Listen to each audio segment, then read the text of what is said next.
Thank you, Augustine. That's a very good question. Thanks for Peter for really breaking down how different platforms work and how to actually build on different platforms. Um, I would, in my opinion, I'm not an expert on online branding. I would say one thing, first of all, when you're using a platform, as Peter mentioned earlier, I would allude to that, is you have to be intentional, right?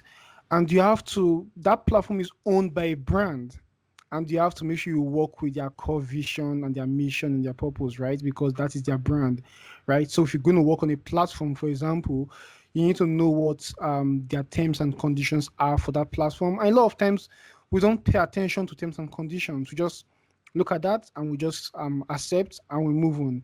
But these are also brands. They are trying to brand themselves, right? These platforms are also they're also professional brands or corporate brands, and they are trying to brand themselves. So I'll say one, first of all, be intentional about what how you work with a brand to promote your personal brand. That's what I would say. Secondly, there are other ways you can actually um, find other platforms to promote your brand. You can keep an email list of people you relate with. One person I actually like is Vusi Tembakwayo, the South African entrepreneur. Vusi has his personal website, very well designed. It's so nice. I've gone on it a lot of times to see what it does. So that's another way where he puts out what he's currently doing, projects and all that. Vusi is on Twitter, he's on Instagram, he's on Facebook, he's on those platforms, but he also has his personal website. But take note that even his personal website is being hosted by a domain. So one way or the other, you still end up using someone else's platform to brand yourself online, except you're a big corporation and you have the financial capabilities to have your own completely new platform. So that's why I mentioned earlier that you have to be very intentional about how you work with brands, excuse me, with corporate brands to promote your personal brands. So yeah, if you have issues with with other corporate brands or in promoting your personal brand, one way can be to have your own blog. There's a popular blog I follow, is Science World. It's called In the Pipeline on Derek Lowe. And that's where I go a lot of times to read on latest drug discovery and all that. He's also on Twitter. I post on Twitter, but if I want to get full detailed of what he's writing on, I go to his personal blog. So there are other things you can do. Email, put out newsletters through email, have your own personal blog or personal website.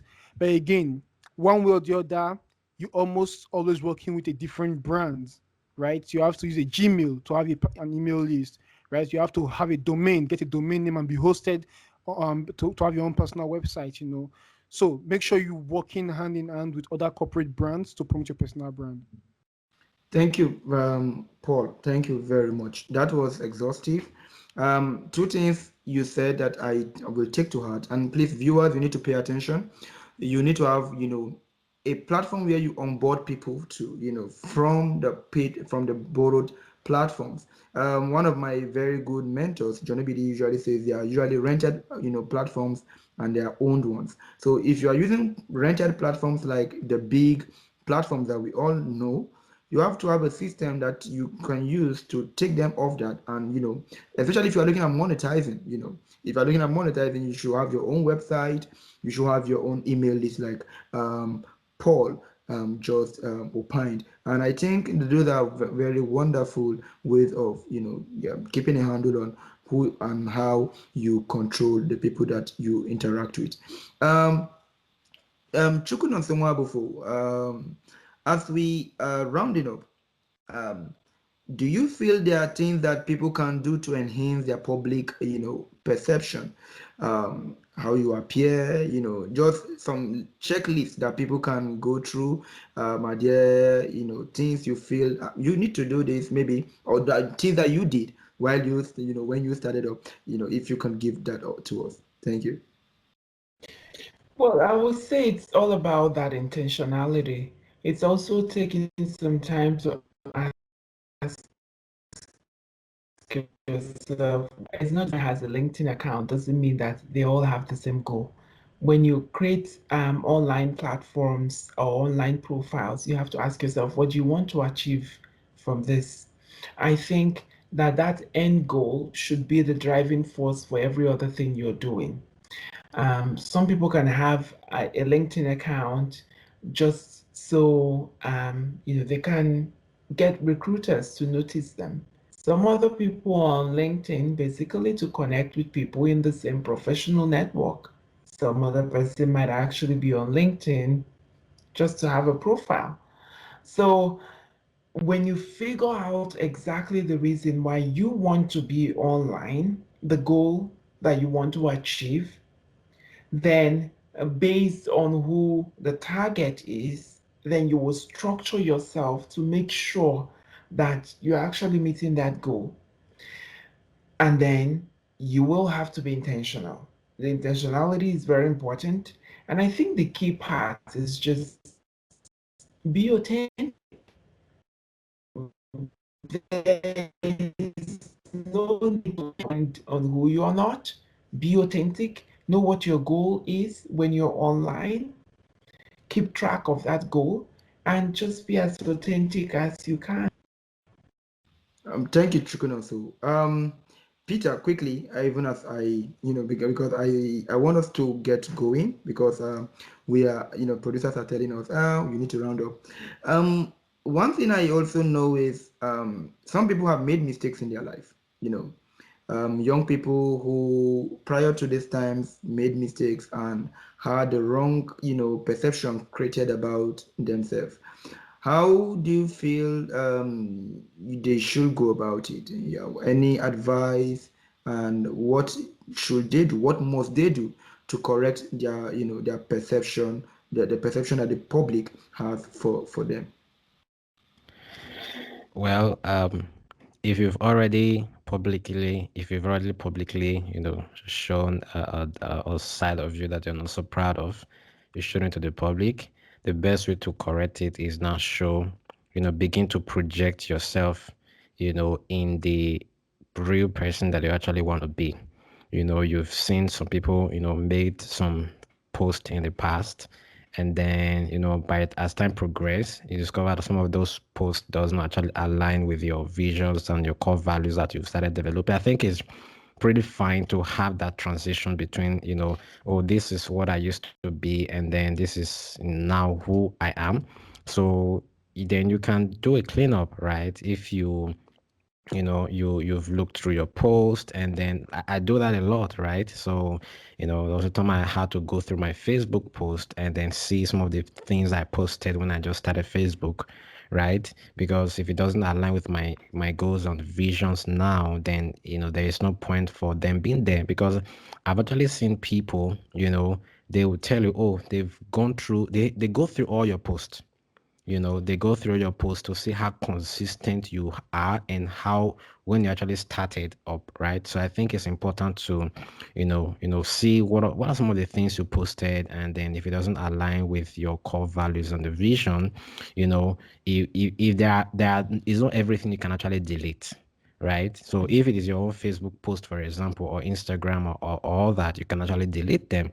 But if there are posts that have been shared on other, maybe on a news platform, it's all on YouTube, and it's not, you can actually delete it, but I don't think there is something wrong as coming out to say, oh, some time ago I said something like this, but actually realized, you bring now the real argument as to maybe why you think what you did before was wrong, and then try to actually correct what you did, right? I don't think no one is going to criticize you now you're trying to be right, but you just have to be very intentional about it. It's to know that this new person you're trying to build is going to be that consistent person that you want to become, not switching, going back and forth. So it's actually easy to be able to correct some of these things, and then start projecting.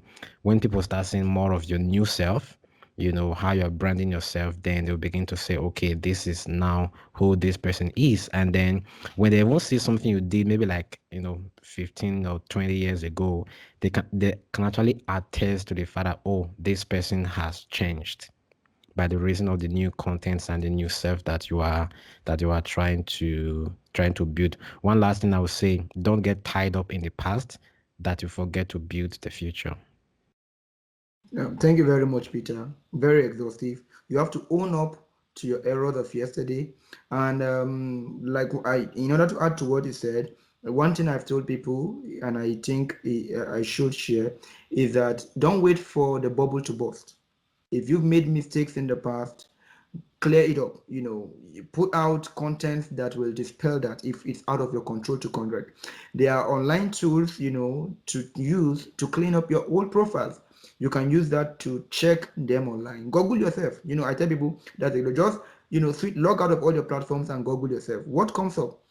Create something else that can change that persona, that perception. Build a website. Keep on dishing content, like you said. It will dispel the wrongs that you've done. Paul, you are going to be the person who is answering our questions last.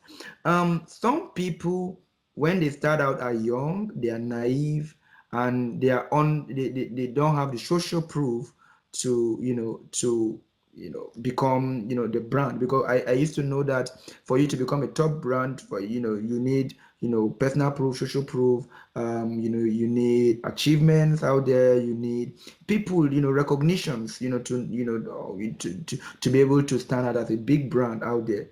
What would you advise people who are young, who want to get out there, who don't have the resources, some of them who don't even have the education? What can they do to become top brands? And you answering two questions, sir. And what should they do when especially if you are making a U-turn, following up on what Peter said on Peter's question, and they realize that their families do not recognize them, they are not celebrated. What do you think people should do, especially when they are starting out, in trying to make a good a good name for themselves? Thank you very much, Augustine. I really appreciate that question because a lot of times when people start out building their personal brand, it's hard, right? They feel like they are building a brand, but they're not getting any response. I would say that number one, just start. Just there's a popular brand out there that says just do it, right? Same, I'll say just start. That's number one. Just start your brand and keep it going. Number two, I can't really remember who has this quote. I would like to go back and check. It's the person said, never adjust your performance or never reduce your performance to suit an audience. Never reduce your performance to suit an audience. So if you know who you are currently, if you know who you want to be, and you are projecting yourself as who you are and who you want to be, and you don't have a lot of audience, it doesn't mean you should reduce your performance. It doesn't mean you should change who you are, right? It's same thing Peter and Chukwunoso have said earlier on. It's about designing your future and being real to yourself, being authentic to yourself, right? If you have, let's take an online platform, right? And you have 2 followers on Instagram. I mean, we live in a world where people want to get followers and all that and that, right? It doesn't mean you should reduce your performance if you're a poet, you post poems, right? You should never reduce your performance to suit an audience. You should always make sure you are at the peak of your performance, whether you have 1 person or 1 million people. Bishop C.G. Jakes said this some time ago. He said, my goal was never to be popular. My goal was to be effective. Every other thing comes along when you are effective in your personal brand, just the way you are. Now, that's just the way it is. You have to be effective even at a very small scale, right? That's the only way you'll be effective at a big scale. You don't fly over. There is no trick, 10 shortcuts to grow your personal brand, right? It's just the way it is. You have to be effective while starting small, right? And with time, your brand will grow. You have to have a track record. That's another thing about personal brand. Having a track record of who you are, and that's why starting is important. Now, to answer your last question, so I don't take too much time regarding when people have an history of things in the past, and they want to change what their brand is. I agree with everything Peter said. 100% is find a way to shape display a personal brand now. If there's no way you can clear out whatever is there, everyone has a past story, whether they like it or not, right? You have a past story of who you've been, where you're coming from. But personal brand is about branding your present and designing your future.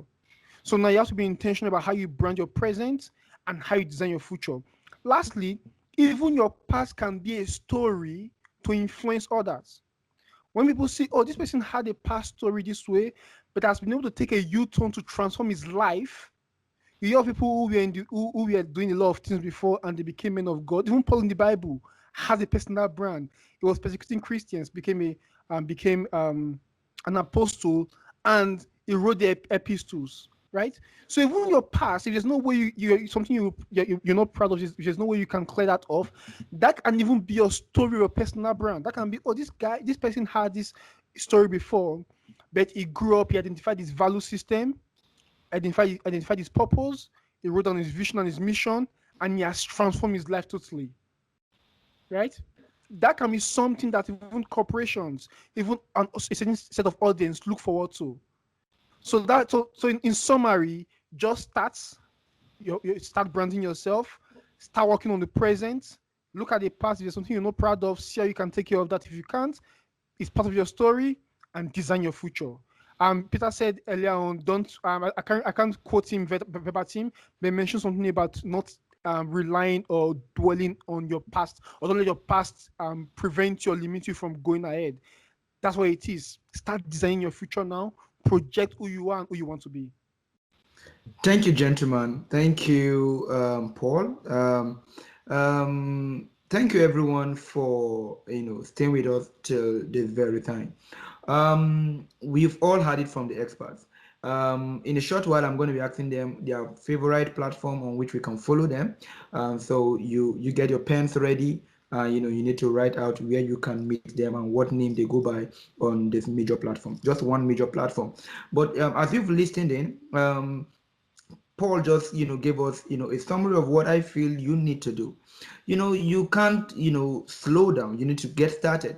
Even if your parents don't believe in you, even if your current career projection doesn't seem like you are going to end up somewhere, you just start.